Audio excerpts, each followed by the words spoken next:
galanni guddaan haa ta'u. Kanaafi waldaan kun waldaatti namni baay'een fayyee, waldaatti namni baay'een hiikame, waldaa harki Waaqayyoo haala dinqiidhaan hojjetee namoonni baay'een dhugaa ba'umsa dinqisiisaa raawwatanii yookiin waldaa kana keessatti dubbatanidha. Akkuma kanaa namoonni sooshaal miidiyaa keenya yuutuubii keenya fayyadamtanii furtuu dhalootaa miidiyaa 4 fayyadamaa kan jirtan karaa garaa Waaqayyo sin gargaaree dhugaa ba'umsa gurguddaa dhiyeessaa kan jirtan akkuma kana koomantiin sheer walii gochuudhaan Waaqayyo karaa kana sin eebbisaa jiru.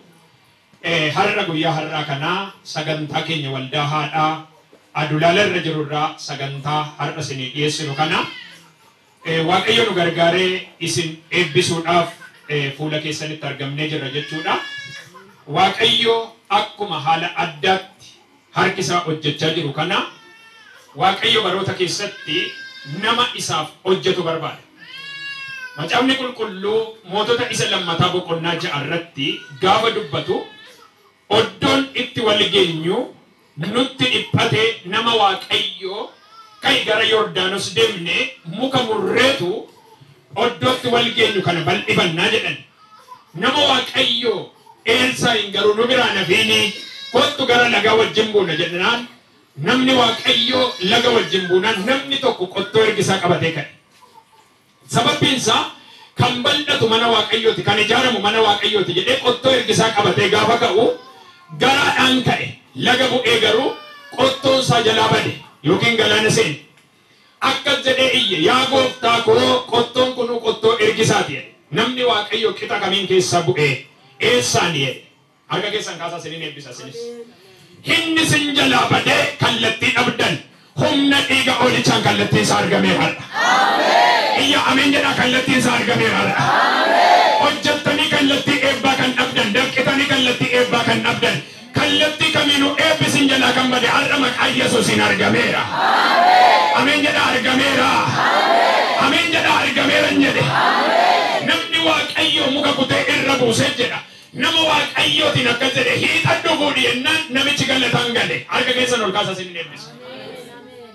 Miidiyaa kanas ilaalaa kan jirtan saba kanaanis ergaan qaba. Waan sin barbaaddanii dhabdan Waaqayyo fidee harka keessan galcha. Ameen jedhe Waaqayyo fidee harka kee galchan jedhe. Waaqayyo fidee harka kee galcha. Erga keessan kaasaa fuulduratti amma kaasee nan jedha maqaan Yesuus Kiristoosiin. Namoonni hojii wangeelaa nu faana hojjechuuf harki keessan hiixate waan barbaaddanii dhabdan harkaan qabadha. Waan barbaaddanii dhabdan harkaan qabadha. Isa hiixattanii dadhabdan Waaqayyo fidee harka keessan haa galchu. Harka keessan haa galchu. Harka keessan haa galchuun jedhe. Harka keessan qabaa sinis. Warra miidiyaa feesinan kan adda siniifis nan qorraase. Welebelebeenemes. Amma waa tokkoon siniin jedha mana murtiin qabamee kan jiru. Dhimmi garaagaraa eebbi guddaan qabame kunoo baneera maqaa Yesuusiin. Kunoo baneera maqaa Yesuusiin. Waaqayyo na eebbiseerraa abaan ta'e akkati jettu gaafa yuutuubii kana bantu waan haaraa harkaan qabadhu maqaa Yesuusiin. Waan haaraa harkaan qabadhu maqaa Yesuusiin. Waan haaraa harkaan qabadhu maqaa Yesuusiin. Ila dhimma kee cufame baneera maqaa Yesuusiin. Akka keessan fuulduratti qaba raba hasiya reelelelebehen. Namoota hojjetanii milkaa'uu dadhaban innaa furri Waaqayyo keessu nan arga. Harki Waaqayyo innaa milkaa'in isaan gara isaanii dhufu nan arga. Harki Waaqayyo waan cufame innaa banu nan arga. Harki Waaqayyo waan bade innaa argamsiisu nan arga. Erga keessan fuulduratti qaba orrasiya reelebelebehenemes. Hebbi dhokataan akkasinii banamu. Warqeen meetiin lafti qabu maqaa Yesuusiin akkasinii gadhiisu. Halbuunni Waaqayyo irraa ta'e akkasinii banamu. Waan harki kee qabate eebbiseera. Humna dhiiga Yesuusiin. Eebbina argateera jedhaa iyyaate. Sagalee guddaan eebbina argateera jedhaa. Eebbina argateera jedhaa. Ittuma dabalaa eebbina argateera jedhaa sirriitti. Harka keessan ol qaba orrasiya welebelebehenemes. Bara 2010 warra miidiyaa kana fayyadamtan faana waan taaraan harka keessan haa galu. Dhugaa ba'umsa gurguddaa qabadhaa humna dhiiga olichaati. Humna maqaa Yesuusiin waan haaraa qabadhaa jedhee sin eebbiseera.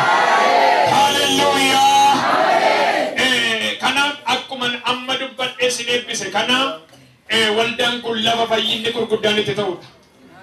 Jaamaan baay'ee arge duudaan baay'ee dhaga'e dhukkuba kaansarirraa baay'een fayyeera kan dhala hin qabne dhala argateera.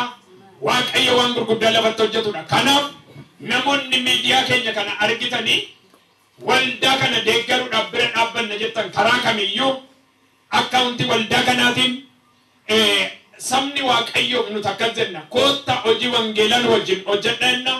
Namoonni baay'een qabeenyi keessa maala hojjetu jettanii kan rakkattan harka keessan diriirsaa wangeela waliin hojjenna. Gooftaan immoo bara keessan hin eebbisa. Kanaaf akkuma argitan namoonni baay'een aduu keessa dhaabbatu bakki kun duwwaadha. Kanaaf mana kana guutummaatti jijjiirree ijaaruuf waan ta'eef namoonni akkaawuntii waldaa isinii keenyu kanaan nu eebbisaa simbira dhaabbanna jettan waraqaa yookiin immoo akkaawuntii lakkoofsa herreega baankii irratti galchitanii riisiitii qabattaniin sin eebbisuu hin dandeenye. Maqaa keessaniin haala kam keessayyuu biyya kamuu jiraadhaa isin eebbisuu barbaanna. ሃሌሉያ አሜን አሜን አሜን። እንግዲህ ሚዲያችን የምትከታተሉ ሁሉ እዚህ ቦታ የእግዚአብሔር ጥላ ለትውልድ ዓለም አቀፍ ቤተክርስቲያን ውስጥ እግዚአብሔር ታላላቅ ነገር እየሰራ ነው። የእግዚአብሔር እጅ እየተገለጠ ብዙዎችን እግዚአብሔር ከስራት እየፈታቸው ነው። የእግዚአብሔር እጅ በታላቅነት እየተገለጠ ታላላቅ ስራ እየተሰራ ስለሆነ በዚህ ሚዲያ ለምትከታተሉ ሁሉ የእግዚአብሔር በረከት ይድረሳችሁ እያል ይሄን ቸርች ወይ ይሄን ቤተክርስቲያን እንደግፋለን የምትሉ በዚህ ሕዝብ ፊት ቆሜ እግዚአብሔር ፍቅር እጠራቸዋለሁ። ለዚህ ወንጌል አብረን እንሰራለን። በዚህ በቸርች አካውንት ላይ አስገብታችሁ ሪሲት ይዛችሁ ለእናንተም እንጸልያለን። በኦንላይን በተለያየ ነገር ሁላችሁም የምትሰሙ የእግዚአብሔር በረከት ይድረሳችሁ።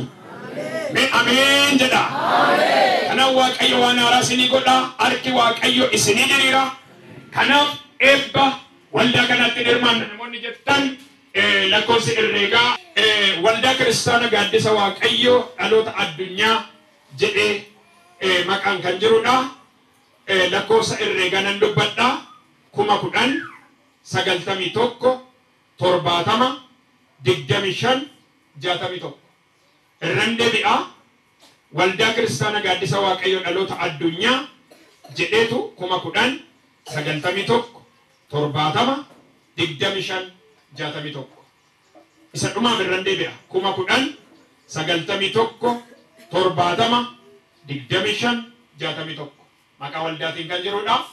Kanaaf ijaarsa kana amma humna keessa waaqayyo sin gargaare qarshii 10 irraa kaastanii qarshii 100 irraa kaastanii 50 irraa kaastanii waaqayyo sin gargaare miiliyoonis namni tokko ijaaru jiraannaan waaqayyo bara keessaniin eebbisa isin eebbiseera eebbi waaqayyo sin argatu. Amen. Arga walitti buusa goofticha.